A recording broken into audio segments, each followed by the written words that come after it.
कहानी की शुरुआत होती है पुराने जापान में। हम आको नाम की एक जगह को देखते हैं जहां अब भी जमींदारों का राज है। कुछ सामुराई एक अजीब से लड़के को पकड़ कर ले आए। उस लड़के का नाम है काए, पर कोई नहीं जानता कि वो कहां से आया है। सबको शक था कि कहीं ये कोई भूत प्रेत तो नहीं। वो उसे अपने राज्य में रखना नहीं चाहते थे क्योंकि उसकी चमड़ी बहुत सफेद थी और वो उससे डर रहे थे। लेकिन फिर भी वहाँ के मालिक लॉर्ड असानो ने कहा कि ये लड़का यहीं रहेगा। असानो की बेटी मीका को भी वो लड़का पसंद आया और दोनों जल्द ही दोस्त बन गए। अब वो लड़का उसी राज्य में बड़ा हुआ, सबसे अलग। सब उसके साथ पराया सा बर्ताव करते थे, पर फिर भी वो असानो की दया और मीका की दोस्ती के लिए शुक्रगुजार रहा। एक दिन शिकार करने वाले कुछ लोग एक जानवर को पकड़ने गए जिससे सभी गांव वाले डरे हुए थे। वो जानवर बहुत बड़ा था, 6 आंखों वाला। आदमियों को छोड़ो, वो तो घोड़ों तक को हवा में उड़ा देता। तभी हम यसानो नाम के एक सामुराई को देखते हैं जिसकी तलवार गिर गई और वो जानवर के सामने फंस गया। काए ने अपनी जान खतरे में डालकर उस जानवर को खत्म कर दिया। उसने यसानो की जान तो बचाई ही, साथ ही उसकी तलवार उसे वापस दे दी। यसानो ने घिन से कहा, मैं मर जाता तो ही बढ़िया था, इस अशुद्ध ने मुझे बचाया, छी। वो सभी लोग ये मानते थे कि काए कुछ अलग ही है। खैर जल्द ही बाकी सामुराई वहाँ पहुँच गए और उन्हें लगा कि यसानो ने ही इस जानवर को मारा होगा। यसानो भी चुप रहा और सारा क्रेडिट खुद ही ले गया। वहाँ से जाने से पहले काए ने एक अजीब सी सफेद लोमड़ी देखी जो उसकी तरफ एक टक देख रही थी। उसकी दोनों आंखें अलग रंग की थी। इसी दौरान दूसरे राज्य नगाटो में वही सफेद लोमड़ी उनके मालिक लॉर्ड कीरा के पास गई। अचानक लोमड़ी एक खूबसूरत औरत में बदल गई। वो असल में कीरा की जासूस है। उसने कीरा को बताया कि लॉर्ड असानो को खत्म करने का उनका प्लान सफल नहीं हुआ। जब शिकार से लोग वापस आए तो मीका ने अपने पिता का स्वागत किया। उसने पूछा कि कोई चोट तो नहीं लगी। असानो ने मजाक में कहा, किसी खास के लिए फिक्र हो रही है क्या? तब पता चला कि 6 आंखों वाले जानवर को खत्म करना क्यों जरूरी था। आको में शोगन नाम का एक बड़ा टूर्नामेंट होने वाला था जो कि एक बहुत बड़ी बात थी। सब कुछ बिल्कुल सही होना चाहिए इसमें। असानो मीका के काम से बहुत खुश हुआ। उसने कहा कि अगर तुम्हारी माँ आज जिंदा होती तो बहुत गर्व होता तुम्हारे ऊपर। उस रात मीका काए के पास गई। काए को बहुत चोट लगी थी तो मीका ने उसका ख्याल रखा। इसके बाद मीका ने यसानो की बात छेड़ी। उसने बताया कि जब सब लोग उसकी तारीफ कर रहे थे तो उसकी आंखों में शर्म थी। काए समझ गया कि मीका जानती है क्या हुआ होगा। उसने तुरंत कहा कि मुझे कोई दिक्कत नहीं चाहिए, तुम जाओ यहाँ से। साथ ही काए ने ये भी कहा कि मैं हमेशा तुम्हें चाहता रहूंगा, लेकिन मेरी जगह अलग है, तुम्हारी अलग। जल्द ही बड़ी धूमधाम से शोगुन का दिन आ गया। एक औरत दिखाई पड़ती है जो जानी पहचानी से लग रही थी। उसकी आंखें भी 2 रंग की हैं, बिल्कुल उसी लोमड़ी जैसी जो हमने जंगल में देखी थी। काए को ये बात अजीब लगी तो वो ओइशी को बताने गया। दोनों को ही ये पता नहीं था कि उसका बेटा शिकारा उनकी बातें सुन रहा है। काए ने कहा कि हमारे बीच में एक जादूगरनी है, पर ओइशी ने याद दिलाया कि सिर्फ राक्षस ही जादूगरनी का असली चेहरा देख सकते हैं। तुझे कैसे पता है सब? अगले दिन त्योहार फिर से शुरू हुआ और लॉर्ड कीरा वहाँ आया। उसने लॉर्ड असानो से तमीज से बात की, पर दिल ही दिल में तो दोनों एक दूसरे से बहुत नफरत करते हैं। कीरा ने कहा, वाह बहुत अच्छी रखेल है तुम्हारे पास। बहुत गुस्से में असानो ने जवाब दिया कि मेरी बेटी है ये, समझा? तमीज से बात कर। नाटक के बाद अब समय था दोनों देशों के बीच में मुकाबले का। लॉर्ड कीरा का योद्धा कमाल का था। सब लोग उससे काफी इम्प्रेस हो गए। कीरा ने चढ़ाते हुए मीका से कहा, चिंता मत करो, मुझे यकीन है कि तुम्हारे पिता का चुना हुआ योद्धा भी उतना ही ताकतवर होगा। लेकिन किसी को भी उस पर ज्यादा भरोसा नहीं था क्योंकि उसके पिता ने यसानो को चुना था, ये सोचकर कि उसी ने 6 आंख वाले उस जानवर को मारा है। सब सोच रहे थे कि यसानो आता ही होगा, लेकिन लड़ाई से ठीक पहले उससे वो लोमड़ी मिलने आई और अब वो कुछ बदला सा लग रहा था। जब शिकारा उसे लेने आया तो यसानो बिल्कुल भी लड़ने की हालत में लग ही नहीं रहा था। काए ने कहा कि किसी और को बुला लो, लेकिन अब इसका वक्त नहीं था। अगर उनका योद्धा जल्द ही नहीं पहुंचा तो बहुत बुरी बेइज्जती हो जाएगी उनकी। असानो का सर नीचे झुक जाएगा। लेकिन इस मुकाबले में सिर्फ एक सामुराई लड़ सकता है और वो तो दोनों ही सामुराई नहीं थे। लेकिन सामुराई मास्क पहनते हैं, लेकिन एक मुखौटे के पीछे तो किसी को पता नहीं चलेगा कि लड़ने वाला आदमी यसानो है या नहीं। सब लोग इंतजार कर करके बोर हो गए। शोगन ने अपने नौकर से कहकर असूनो से पूछवाया, कहाँ है आपका योद्धा? लेकिन तभी आको देश का योद्धा भी आ गया। उसकी एंट्री इतनी जबरदस्त नहीं थी जितनी उसके दुश्मन की, पर सबने चैन की सांस ली कि चलो आ तो गया। पर ये सुकून भी जल्द ही छिन गया। कीरा का योद्धा उस बेचारे को तोड़ने लगा। एक तीर के वार से उसका मुखौटा सबके सामने गिर गया और सब लोग बिल्कुल चौंक गए। शोगुन ने लड़ाई रुकवा दी और नीचे आया। एक नजर में ही उसने पहचान लिया कि काए कोई सामुराई नहीं है। शोगुन ने दूसरे योद्धा को उसे खत्म करने का हुक्म दिया। मीका बिल्कुल घबरा गई और काए के सामने खड़ी हो गई। लॉर्ड असानो ने इसके लिए माफी मांगी और सारा दोष अपने ऊपर ले लिया। असानो ने कहा कि अगर किसी को सजा देनी है तो मुझे दो। शोगुन मान गया और सजा को लोगों पर छोड़ दिया।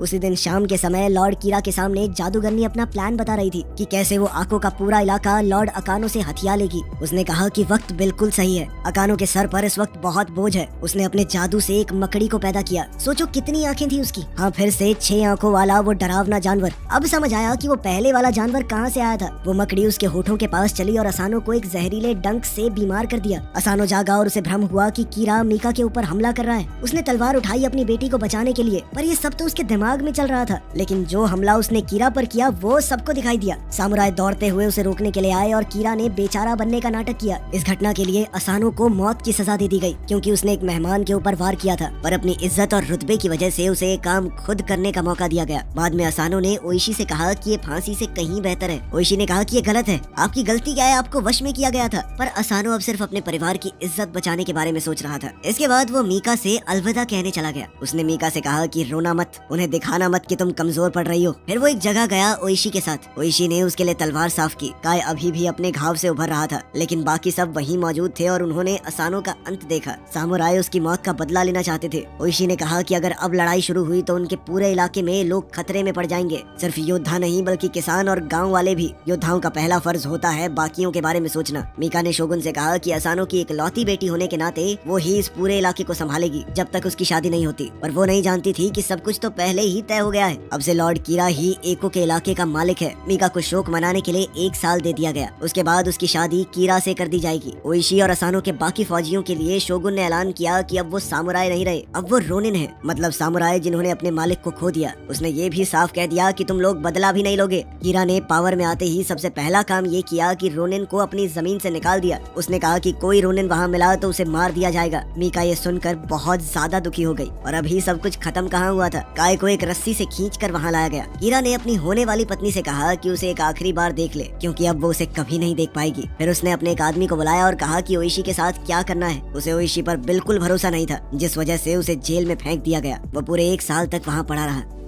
एक तेज बारिश वाले दिन उसे खींचकर बाहर निकाला गया और उसके कमजोर शरीर को वहीं छोड़ दिया गया। उसकी पत्नी और बेटा दौड़ कर आए। उन्होंने उसे गर्म खाना दिया। पत्नी ने बताया कि उसके सभी लोग आकू क्षेत्र को छोड़कर चले गए। मीका को महल में ले लिया गया शादी की तैयारी के लिए, क्योंकि उसे दिया गया 1 साल अब खत्म होने वाला है। ओइशी ने पूछा कि काई के साथ क्या हुआ। शिकारा ने बताया कि उसे तो कहीं दूर गुलाम बनाकर बेच दिया गया है। अब जब ओइशी ने खाना खाया तो सभी बातें जान ली। वो खड़ा हुआ और लड़के से कहा कि तुरंत 3 घोड़े चाहिए। उसकी पत्नी ने रोकना चाहा, लेकिन ओइशी ने कहा कि पूरी दुनिया से कह दो कि हमारा तलाक हो चुका है, कुछ काम है जो बहुत ज्यादा जरूरी है और ये मेरे पास इकलौता तरीका है तुम्हें बचाने का। ओइशी ने उसे अलविदा कहा, शिकारा को कुछ बातें समझाई और घोड़ा लेकर निकल गया। बहुत ढूंढने के बाद जब उसे काय मिला तो वो बहुत बुरी हालत में था। वहाँ उसे नशेड़ियों के मनोरंजन के लिए बुरे तरीके से लड़वाया जा रहा था। ओइशी उस रिंग में एक फाइटर बन के घुसा, क्योंकि बस इसी तरीके से वो काय से बात कर सकता था। लेकिन पिछले 1 साल में काय सिर्फ एक लड़ने की मशीन बन चुका था। उसके ऊपर इस हद तक प्रताड़ना हुई थी कि अब वो ओइशी को पहचान तक नहीं पा रहा था। ओइशी कहता रहा, बे मैं हूँ, ध्यान दे, लेकिन काय उस पर लगातार वार करता रहा, मानो बस उसका शरीर लड़ रहा हो, अंदर से मर चुका हो। वो कुछ सोचने समझने की ताकत नहीं है। उसे तब होश आया जब उसने मीका का नाम सुना। फिर उन दोनों ने उस लड़ाई की जगह से भाग निकलने का रास्ता बनाया, गोलियों से बचते बचाते। जब वो दूर तक चले गए तब दोनों बात करने लगे। अब उनका रिश्ता बिल्कुल बदल गया था। काय अब वो शांत चेला नहीं रहा, अब वो बोलने में तेज और बहुत गुस्से वाला बन गया था।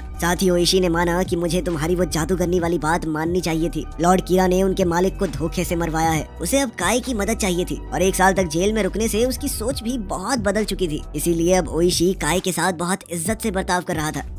जल्द ही कीरा के महल के बाहर एक आदमी पहुंचा। वो डच आइलैंड से कुछ खबर लेकर आया था। उसने बताया कि जिस योद्धा को तुमने हमें बेचा था वो एक सामुराई की मदद से भाग गया। जिसके बाद कीरा ने जादूगरनी से जल्द ओइशी को ढूंढने को कहा। वो चाहता है कि ओइशी को पूरी तरह खत्म कर दिया जाए। उधर काय और ओइशी तालाब तक पहुंच गए जहां शिकारा उनका इंतजार कर रहा था। शिकारा ने ओइशी के सभी लोगों को वहां इकट्ठा किया हुआ था। उसने कहा कि उसके पास एक प्लान है, लेकिन ये प्लान शोगुन के हुक्म के खिलाफ था। मतलब जो भी इसमें शामिल हुआ वो ज्यादा दिन तक जिंदा नहीं बच पाएगा। जैसे ही उसने बताया कि उसका मकसद है लॉर्ड कीरा को खत्म करना, तो सब लोग उत्साह से चिल्ला उठे। सब उसके प्लान के हिसाब से काम करने को तैयार हो गए। किले में बहुत से गार्ड्स मौजूद हैं, बहुत सुरक्षा है, इसीलिए उन्हें पता करना होगा कि कीरा अपने मंदिर के दौरे पर कब जा रहा है। उन्हें और लोगों की भी जरूरत है और तलवारों की भी। ओइशी ने ये काम अपने कुछ लोगों को दिया। उनमें से एक आदमी काय पर गुस्सा हो गया, उस पर हमला करने की कोशिश की, ये कहते हुए कि वो एक सामुराई नहीं है। ओइशी ने उसे रोका और कहा कि तुम भी नहीं हो, हम में से कोई सामुराई नहीं है अब। फिर हर एक टीम अपने अपने काम पर चली गई। जल्द ही ओइशी और काय यूत्सु नाम की एक जगह पर पहुंचे, जो कि तलवार बनाने वालों का एक गांव था। वो जगह ऐसी लग रही थी मानो कोई सुनसान नगरी हो। एक भी आदमी नहीं दिख रहा था। जैसे ही उन्होंने कुछ सिपाही देखे तो ओइशी ने कहा कि जी हम तो किसान हैं, कुछ औजार खरीदने आए थे। सिपाही ने कहा कि अब ये लॉर्ड कीरा का गांव है। सैनिकों ने शिकारा के हाथ देखकर ये कहा कि ये किसान के हाथ तो नहीं लगते। काय समझ गया कि क्या होने वाला है और उसने तुरंत उन फौजियों के ऊपर हमला बोल दिया। उसने सबको इतनी जल्दी खत्म कर दिया कि बचे हुए लोग बहुत ज्यादा डर गए। उन्होंने मरे हुए सिपाहियों की तलवारें उठानी शुरू की।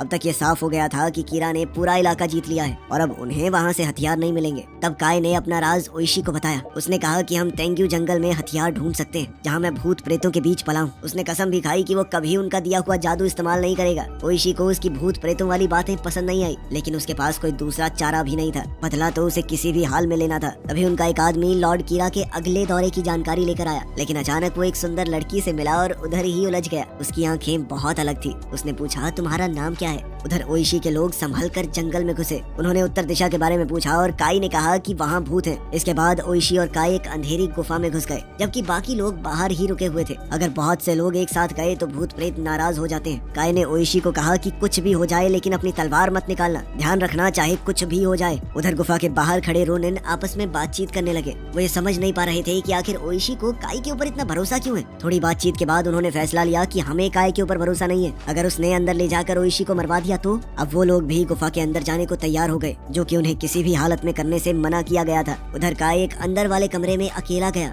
जल्दी ही एक अजीब सा दिखने वाला आदमी उसके पास आया। वो और काय बाहर की दुनिया के बारे में बातचीत करने लगे कि किस तरह काय जैसे लोगों के साथ बुरा बर्ताव किया जाता है। उसे भी तो मौके मौके पर गंदा खून कहा गया, हर जगह से ठुकराया गया बिना किसी गलती के। लेकिन यहाँ प्रेतों की दुनिया में उसके साथ कुछ गलत नहीं हुआ, उसे अपनाया गया। वहीं बाहर के कमरे में ओइशी अपने लोगों की नफरत देखकर हैरान हो गया। सभी लोग शौक में थे। फिर यसानो ने बिना वजह अपनी तलवार खींच ली। उसने एक अजीब सी लड़ाई शुरू कर दी और ओइशी के दिमाग में एक आवाज चलने लगी। वो बार बार यही कह रही थी कि तलवार निकाल और अपने लोगों को बचा। वो बेचैन होकर बिना तलवार की मदद करने की कोशिश करता रहा, पर उसके लोग एक एक करके गिरते रहे। तभी काय ने उस तलवार की मांग की जो उन दोनों के बीच गड़ी हुई थी। भूत ने कहा कि हाँ जरूर ले सकते हो, लेकिन सिर्फ एक शर्त पर, मुझसे पहले इसे पकड़ के दिखाओ। दोनों हवा में एक दूसरे की तरफ उड़े, पर काय बहुत तेज था। उस भूत को ये देखकर बहुत खुशी हुई कि काय में अब भी उतनी ही तेजी है। उधर दूसरे कमरे में सब कुछ उल्टा पुल्टा हो रहा था। ओइशी के लोग कभी गुफा में आए ही नहीं थे। ये सब सिर्फ उसका भ्रम था। ये ओइशी की लगन और भरोसे की एक परीक्षा थी। जब काय वापस आया तो उसके पास कई तलवारें थी। अब सभी रोनिन वापस आंखों के बाहर आ गए। इसोगाई वहीं पर था और उसने कहा कि लॉर्ड कीरा आज रात किला छोड़ने वाला है। ओइशी ने उसका संदेश तो ले लिया, लेकिन इस बात पर ध्यान नहीं दिया कि इसोगाई की आंखें धुंधली हो गई थी। शिकारा भी लड़ाई में शामिल होना चाहता था, पर उसके पिता ने मना कर दिया, जिसके बाद वो एक बूढ़े आदमी के साथ पीछे रुक गया। रात का समय हुआ और रोनिन चुपके से जाल में घुस गए। एक बहुत ही लंबे बालों वाला इंसान पूजा कर रहा था। उसे बस ओइशी के पास आने का इंतजार था। फिर अचानक उसने पलट कर देखा, ये वही जादूगरनी है। उसके हाथ के एक इशारे से आसपास आग लग गई। बहुत लोग मारे गए, कुछ रोनिन बुरी तरह घायल हो गए। किले में जादूगरनी ने लॉर्ड कीरा को एक तलवार दी और कहा कि ये पहले ओइशी की थी। फिर उसने मीका को चिढ़ाते हुए बताया कि कैसे मैंने अकेले तुम्हारे बाप की बची खुची फौज को भी खत्म कर दिया। उनकी बातचीत के दौरान जादूगरनी ने अपना एक खंजर मीका के पास ही छोड़ दिया, जिसके बाद मीका को एक आइडिया सूझा। उधर रोनिन के कैंप में हमें पता चला कि जादूगरनी गलत थी। हाँ, बहुत लोग घायल हुए थे, पर ज्यादातर बच गए। ओइशी ने माना कि मेरी गलती है, हमें इतना इंतजार नहीं करना चाहिए था। हमें अब तुरंत बदला लेना होगा, चाहे हार हो चाहे जीत। अगर वो मरेंगे तो भी इज्जत के साथ। तभी काय ने कहा कि हम अभी भी शुरू किया हुआ काम खत्म कर सकते हैं। अब जब वो हमला करेंगे तो उन्हें बहुत बड़ा फायदा मिलेगा, क्योंकि कीरा को लगता है कि वो सब मर चुके हैं और सुबह ही उन्हें हमला करने का एक और मौका मिल गया। काय ने वहाँ से जाते हुए नाटक करने वालों के एक ग्रुप को पहचान लिया। उनकी टीम पहले भी इस इलाके में नाटक कर चुकी थी। जब उन्हें रोका गया तो कलाकारों ने कहा कि हम लॉर्ड कीरा की शादी में खेल दिखाने जा रहे हैं, जिसके बाद सभी रोनिन्स ने एक नया प्लान बनाना शुरू किया और उन्हें इस बात का भी पूरा यकीन था कि संभावना है हम वापस नहीं आएंगे। और ये बात भी वो अच्छे से जानते थे कि ये कितना खतरनाक है। हो सकता है उनकी जान भी चली जाए। उन्होंने अपनी एक कहानी लिखकर तैयार की ताकि अगली पीढ़ी को पता रहे कि उन्होंने क्या किया और क्यों। सबने उसके ऊपर साइन किया, काय ने भी। अब वो उनके बीच पराया नहीं था। यसानो ने भी सबके सामने बताया कि उस 6 आंख वाले जानवर को काय ने मारा था, मैंने नहीं। थोड़ा देर से ही सही, पर चलो उसने माफी तो मांगी। साथ ही उसने बताया कि सामुराई हमेशा 2 तलवार रखते हैं और उसने काय को दूसरी तलवार दे दी।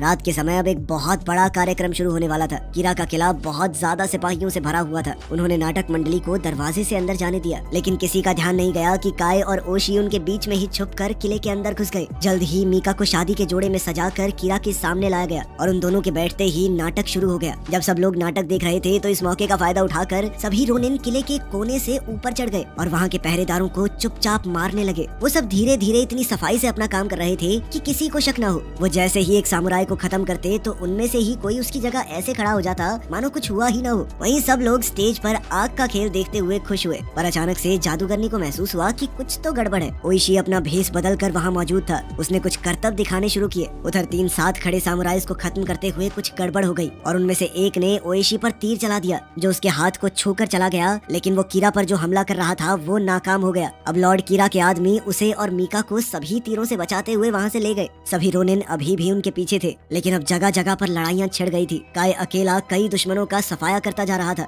लॉर्ड कीरा ने अपने सबसे खतरनाक योद्धा को रोनिन्स का मुकाबला करने के लिए भेजा। उसे देखकर सब डर रहे थे। वो जानते थे कि ये बहुत ज्यादा ताकतवर है, लेकिन तभी एक रोनिन ने जलता हुआ बारूद हथियारों वाले कमरे में फेंक दिया। जबरदस्त धमाका हुआ और कीरा का वो समुराय उसी में मारा गया। जादूगरनी भी तुरंत अपना रूप बदल कर वहाँ से उड़ गई। मीका ने मौका देखकर अपने शादी के जोड़े में छुपा हुआ वो खंजर उठाया और कीरा पर हमला बोल दिया, पर जब उसे समझ आया कि वो उसे नहीं मार पाएगी तो मौका देखकर वो वहाँ से भाग गई। पूरा किला अब जंग का मैदान बन चुका था और सभी रोनिन अपनी पूरी ताकत लगा रहे थे। कुछ देर बाद काई और मीका एक दूसरे से मिले। जैसे ही काई ने कहा कि अब कोई हमें अलग नहीं कर सकता, जादूगरनी वापस आ गई। जल्द ही वो अपने जादू से एक बड़े ड्रैगन में बदल गई, लेकिन काई ने कहा कि मैं नहीं डरता तुझसे। उसने काई पर आग से हमला किया, लेकिन उस खास तलवार की मदद से काई ने उसके हर एक हमले को रोक दिया और उस पर लगातार पलटवार करता रहा। उधर ओइशी और कीरा के बीच अब सिर्फ एक पतली सी दीवार बची थी। दोनों ने एक दूसरे पर हमला करते हुए उसे तोड़ दिया। उन दोनों के बीच एक जबरदस्त लड़ाई छिड़ गई। दोनों एक से बढ़कर एक थे। वहीं जादूगरनी से लड़ते हुए काय की तलवार उससे छूट गई, पर जैसे ही वो ड्रैगन मीका पर हमला करने के लिए आगे बढ़ा तो काय ने तुरंत अपनी छुपी हुई शक्तियों का इस्तेमाल करके तलवार उठाई और ड्रैगन पर जबरदस्त वार किया। ड्रैगन नीचे गिर पड़ा और धीरे धीरे जादूगरनी में बदलने लगा। ये हमला इतना खतरनाक था कि जादूगरनी ने दम तोड़ दिया। वहीं किले के अंदर ओइशी ने भी कीरा को हरा दिया और आखिर में उसका सर काट कर सबके सामने पहुंचा, इस लड़ाई को हमेशा के लिए खत्म करने। लॉर्ड कीरा के मरते ही उसके सैनिकों ने भी हथियार डाल दिए। फिर सभी 47 रोनिन राजकुमारी मीका के साथ आको वापस आए।